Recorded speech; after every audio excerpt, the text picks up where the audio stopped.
Show. So, I'm not welcome gonna. everyone to this special Let's Talk About. And the film we're going to be covering today is, of course, 1974's Coonskin, done by creator Ralph Bakshi, one of the greatest animated directors of our time of adult film animation. This one in particular, though, is quite a controversial film, even by today's standards, and can actually reflect very can reflect society today as well. Even though this movie's from 1974, the correlations of then and today, without a doubt, cannot be denied. Yeah. And this is we're going to talk about, and this is going to be Coonskin, 1974. So, there's been claims. I just want to start this out here that first of all, director Ralph Bakshi, for all his like artistic know-how and what he used to do is go into a lot of places with just a blank recorder and start recording things, various people, what they were doing and all that. This film, it's not for sure if he did it with this film, but this film was originally called Harlem Nights, and this is the film story of this is the film of Rabbit, a country born trickster who takes over the organized crime racket in Harlem, facing opposition from the institutionalized racism of the mafia and the corrupt police. That is the IMDb description of this. But this film is so Yeah. much more than that. That's just a This blanket statement to make a that is movie. a blanket statement to make you basically watch this film because if I told you this film was every stereotype you ever heard or saw in one movie, I want to know if you, my audience, would believe it because this is what this film is. It's the African Americans are done in blackface. The white people are done like grisly and nasty, and all they care about is money and sex. The mafia is like stupid and retarded, and Italians are like morons. You have the gays in this film. They're really thirsty and they're over the top and over dramatized. The cops are basically like just disgusting pigs. Everything you can imagine in this film that can be stereotyped is Yeah. stereotyped. It is. It's stereotyped the movie pretty much. And for those of you who are sitting there saying blackface, whoa, whoa, is this the kind of film I want to see? Before you say that, this is a film that starred Barry White, Charles Gordon, and Scatman Crothers. And as we start off the film, Steve, we actually have an introduction to scat. The doom da doom da Yeah. doom da, and then Yeah. you have a film kind of beyond the film that's going on with the preacher and everything going with the kids, and there's a lot of backstory there too. But mainly the main story is about, uh, Rabbit The in rabbit. the Yeah. yeah. And this film for me anyway, this film was protested by the NAACP. Um, well, actually, the NAACP approved of this movie, but then Yeah. it was actually protested though. It still was protested. Yes. It was still protested. They threw smoke bombs in the theater Yep. to try and get this movie to stop from being seen. So with that being said, Steve, we can go on and talk about. Let's go ahead and dive into the controversial parts of this movie, the actual meat and bones of this movie, Coonskin. First of all, the cover itself is kind of ironic, don't you think, Steve? I mean, it It's is pretty. a It's Ralph it's Bakshi. It's definitely him. well, but not just that, but it's Rabbit. It's Rabbit with the Looney Tunes logo behind him. Right. And this is, of course, and I told people this is supposed to be kind of a nod to Disney and Warner Brothers Looney Tunes of their years of symbolic racism in their films. And that's exactly kind of what this movie is. And I hate to say this, and Steve, I know you're waiting for me here, but when we were talking off air, and you were saying this movie is truly a political one. It is. We talk a lot about movies on this show, and we will tell you, our audience, sometimes people look into things too much. Sometimes they say that there's smoke and there's no fire, but there's not even smoke there. They just want to look and believe whatever they want to feel. But I will actually tell you, this movie does have a political edge to it, a political slight. This movie is made to make you think and make you. It's shock nature for It's sure. shock nature for sure. It definitely is. So Steve, go ahead. I want to hear what you have to say about this film. And for those of you who don't know at home, our good friend and co-host Steve is in fact African American. Yeah. I'm out. Yeah. But I don't even think that I'm mad. I mean, it does matter on some standpoint, but I feel like why would me, an African American, watch this film, why would it be so important for me? I think be more important for people that aren't African American to see this film, and that's kind of why it was made. That's why Ralph Bakshi made it, because it's basically showing the exploitative natures of the African American culture in the society at the time, right? So it was basically a satire of American culture and society, basically from the turn of the century all the way up till the 70s. So you had basically black exploitation to the maximum. You had, like you were saying, Rob, the Disney's well kept secret of like the Song of the South vibes of big lips black people. Very, I mean, like the animation of what Rabbit is, it's really just like Exactly. a ink blotch of And black just kind of shaping a and to rabbit. quote exactly Song of the South, remember, I was born and raised in the briar Yeah, patch, that and was exactly. he recycles that in the movie when he was like, I was born and raised in the dumpster. Yep, yep. I mean, the thing about this film, of like, if I can just critique it on like a couple of things, the biggest critique would be it's so heavy on the nose that you can't not get it. Like he Right. uses everything on the nose. That's the only issue I have with it, is like Ralph Bakshi's like storytelling, not good. Basically, it's Really? all visual. I think it's just because, again, it's the visual nature of the story. It's the visual nature of looking at the characters, because this movie is extremely violent, by the way. If you Yes, watch it this is. film, there's a lot of just gore, sexual nudity, violence against one another, coarse language, but it's all done in a very Ralph Bakshi way, where it's like live action mixed with animation. Yeah. So you have the main character Rabbit go through all of these different um, environments, and then he meets, I guess, the biggest representation, which is Lady Liberty, or Miss America, Miss America, who's which is one of the most, and I don't mean to cut you off, one of the most interesting scenes that I want to talk about how what correlates to today. And we talk about Black Lives Matter, and we're going to be a little political here, audience. But you talk about how there's movements like Black Lives Matter, and there's all these racial inequality questions in this country, and a lot of people sit there and say, oh, that it's been years, years and years and years, but yet you have a movie in 1974. This is 1974 where it portrays Miss America as a beautiful, blonde-headed white woman with big old tits, and basically a black man comes up to her and he's like, "Oh wow!" And his dialogue is, "Miss America, I'm so happy we can see eye to eye finally. I'm so happy we can actually move forward." He's like, "Now let me squeeze on them big tits," yeah, and she basically she beats him slaps down. him, and he goes, "Oh, Miss America." Why did you do that? So think about that, my real quick, our audience. And then it happens again, but this time the black character, he's actually a Black Panther now, and he actually holds up Miss America. And what does Miss America say? Put down your guns, baby. There ain't no need for violence. You need to be peaceful. You need to not be like that. And then she Right. goes and does it again to him. Mhm. But that animated representation can very easily be equated to today's society and what is going Yeah. on in the Yeah. political atmosphere.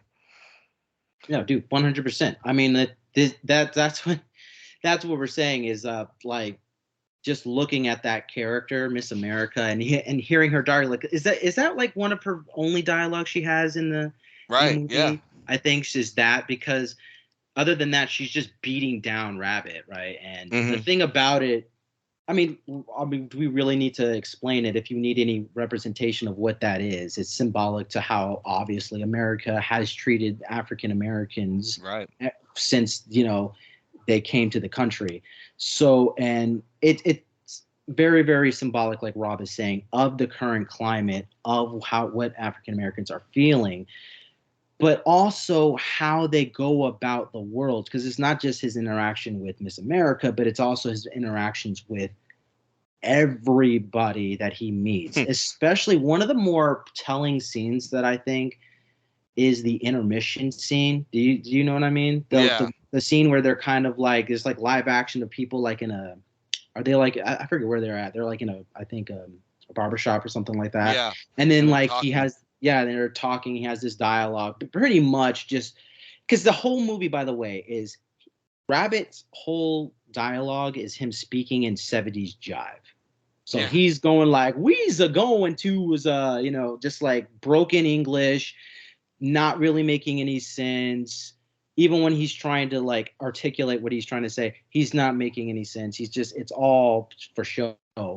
yeah, But the thing is, man, it's so hard to like really go into like what is the nature of the film because it's all over the place. Like you're right, saying, like white right. people's like representation, white people are shown it to be just like these disgusting, Money like hungry, money hungry, hungry, like, yeah, like you grubbing say, kind of people. grubbing and sexually assaulting, and they look like Humpty Dumpty, and Yeah, it's just like disgusting nature of like, look what's going on. And it's also, which I think is the biggest telling thing, Rob, I don't know if you caught this, is like the representation of Ralph Bakshi going after Hollywood, about the yes. Hollywood phonies Hmm. type of thing. I think that was the biggest taboo of why this film isn't talked about or even known to a lot of people.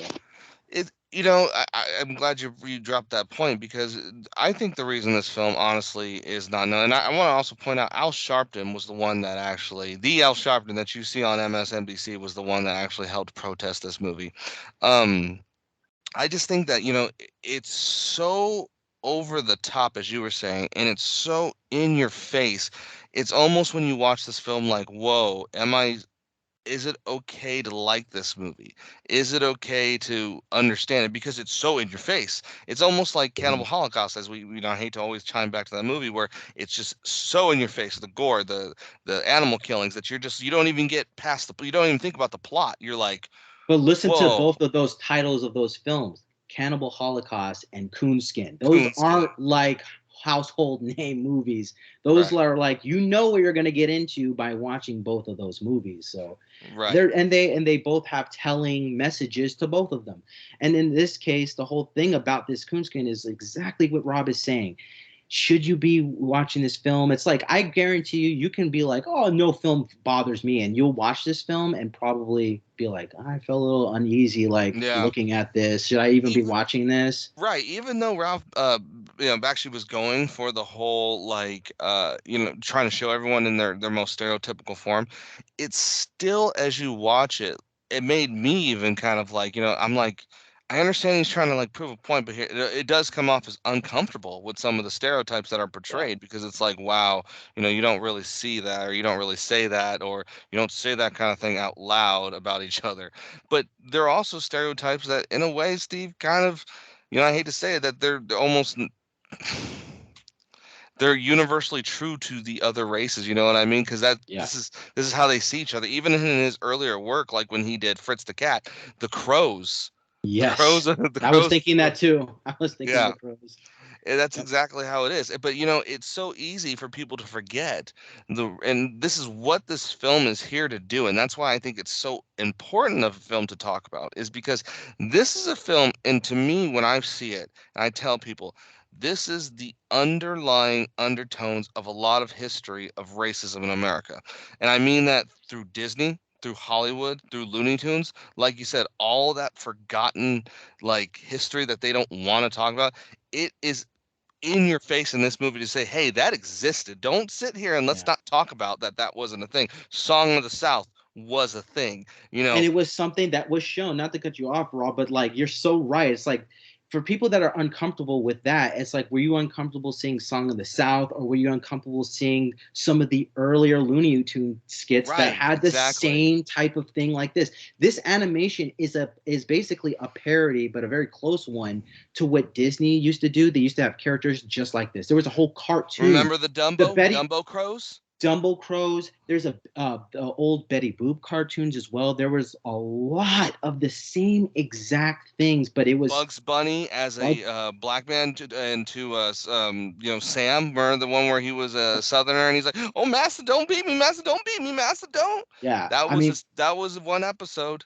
yeah, and that's the thing where it's like, those things where are like, well, those are different, but it's Ralph Bakshi is saying Why is it different? Why is my animation and my storytelling that is just that but personified through a film more, I guess, egregious to you? You're just like, I can't, this is too much for me. Like, why, this isn't that bad. It's like, but Rob is saying, as well as me, is going like, this is exactly what you should be watching. It should be in your face.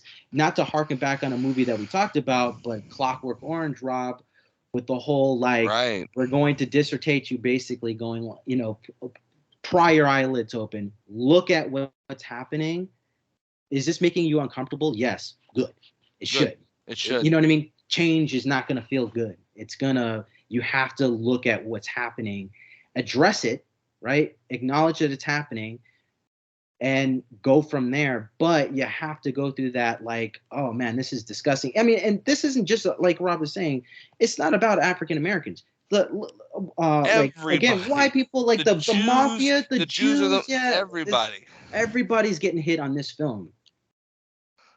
But it really does, like the way it looks, and it's always been kind of talked about. I mean, you just hear the title Coonskin, and and I don't know about you, Steve, but I want to ask you, when we first ever watched, because we did this special when we did a Ralph Bakshi special a long time ago, and when we talked about this movie, I believe you told me too when you first seen the title of this film, didn't you shudder like for a moment, like what the fuck is this?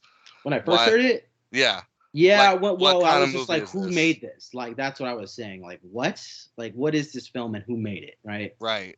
Because you hear that title and automatically doesn't it incite some kind of like anger because it's like coonskin. That's a that's a racist Yeah, term as it's a well. term. Yeah, it's a racist term. But he made it into something that's the point. That's Like, the he's point. using that. That's the point. There's coarse language that have all type of slurs in this film, Rob, that are like flying right and left, and Right. it's just used with violence, which is also, I must say to people that are watching this film, everything. Like, I don't know for sure, but I want to say, because I just watched this recently, like every single scene almost has a violent nature to it. It Oh ends in yeah. violence, without like dialogue specifics. Like every scene, they go to that bar, it ends in violence. He meets Miss America, it ends with him, her beating him up.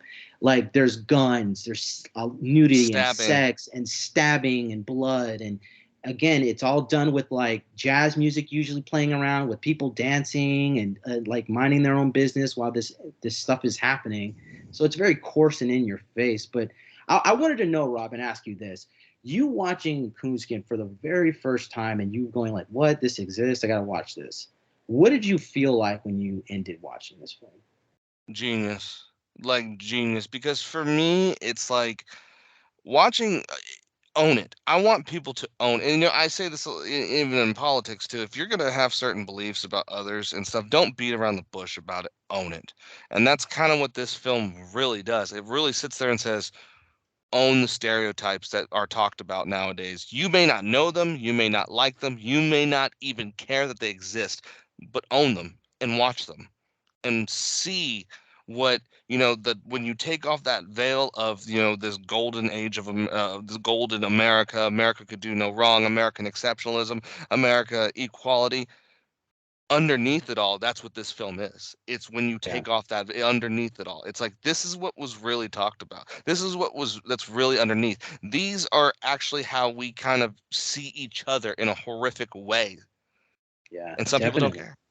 and And that, yeah, And that's man, why we're doing it now, because I thought to bring this film up nowadays, especially when we're talking about, certain, communities having equality and rights, they are betrayed in this movie too. yes, And yeah. it's like the stereotypes that existed for them still exist now as they did then. And it's like, what are And we this was talking? 70s. This is a This, 70s movie. what are we talking about? What are we talking about? Why are we talking about this?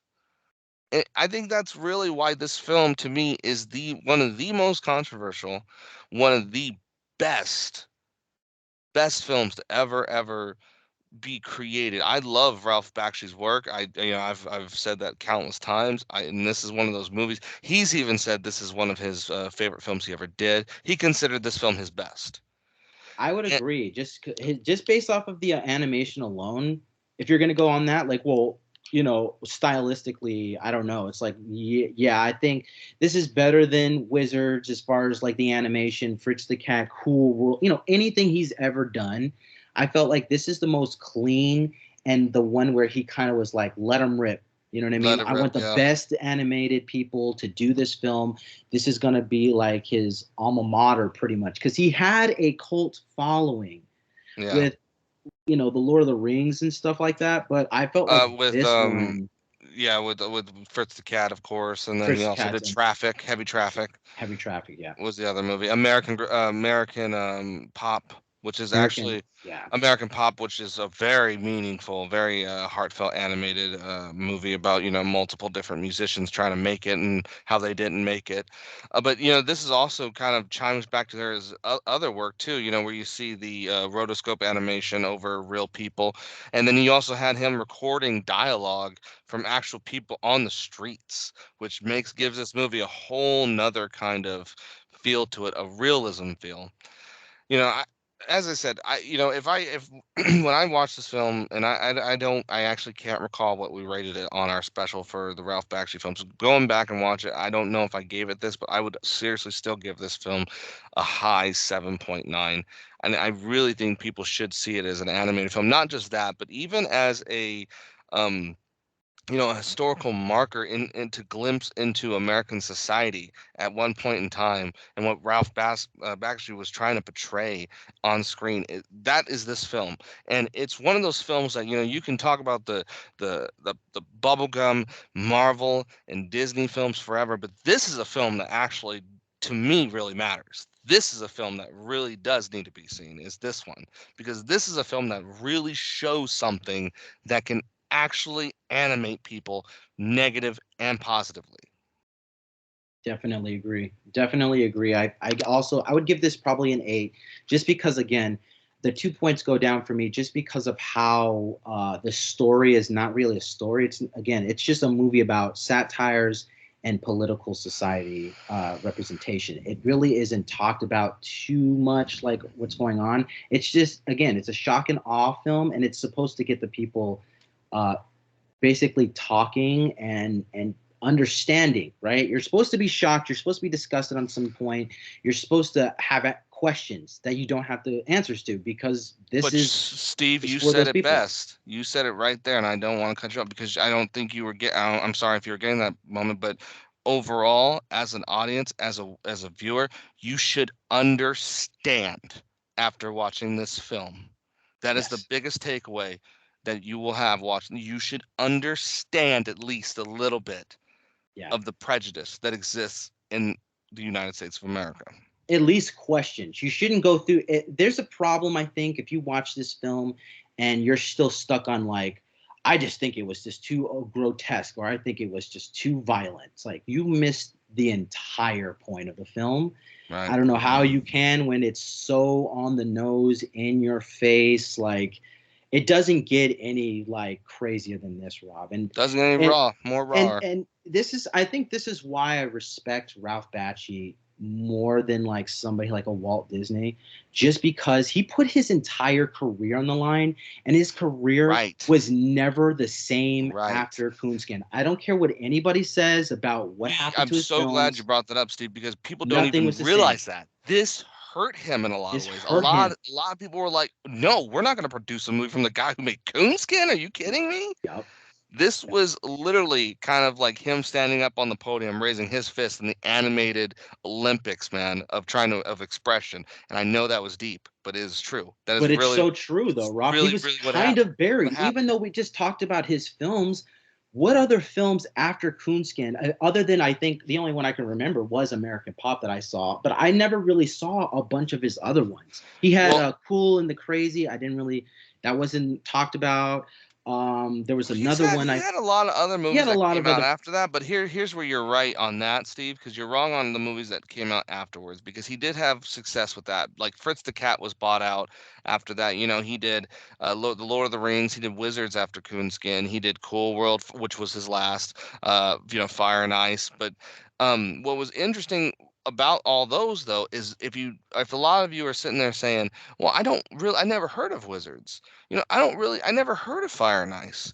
I never heard really of the Lord of the Rings, the first animated attempt at it. That's because of Coonskin, because everyone was so afraid to promote Ralph Bakshi because they thought he was a racist from this movie, that all these works that I just named to you were basically kind of swept away, like under the rug, like, don't talk about this guy, don't talk about him, like, he doesn't really exist. He doesn't He's exist. he's that guy. He's the guy we don't really want to associate our films with. And it basically, you could even make the argument that Coonskin ruined his career up into Cool World, because when he got to Cool World, Right. the rug was taken right out from under him, to where couldn't even do his own thing anymore, because the studios were like, hey, we don't care, man. We don't. You're the guy who did Coonskin. We don't really necessarily have to listen to you. To you, yeah. And it was the animation world was changing, and they were just like they were good enough to like not bring him along. They're just like, well, if it does well, then cool, but we're not going to help you, and are actually secretly hoping you fail with this one. Here's the last bit we're gonna ask, and we'll ask our audience this question. We'll put this on the poll, but I'm gonna ask you, Steve, and then we can bounce it back and forth. Would this film be made today? That is a resounding no from me. And I would say myself, absolutely not. No. It wouldn't have A, been made 20 years ago. a whiff of this film in today's age would generate the biggest reaction. And what's interesting about that too is, Ralph Bakshi was actually interviewing people years later, um, uh, to do a possible sequel. He was actually in 2005. He started interviews with Wu Tang Clan and producer Albert S. Rudy to producing a sequel, but it never really kind of, I guess it didn't come into any fruition. But it's so interesting too that one of the things I love about this movie, and the last thing I really want to point at, is I love how people when they see it outside the black community, because I'm speaking, forgive me, Steve, I'm speaking for you, but I know you actually don't think of this film as a bad movie, and I know a lot of Yeah. other people that Yeah. see it in the African American community don't think of it as a bad movie. It's like once you see it, you understand it. Right.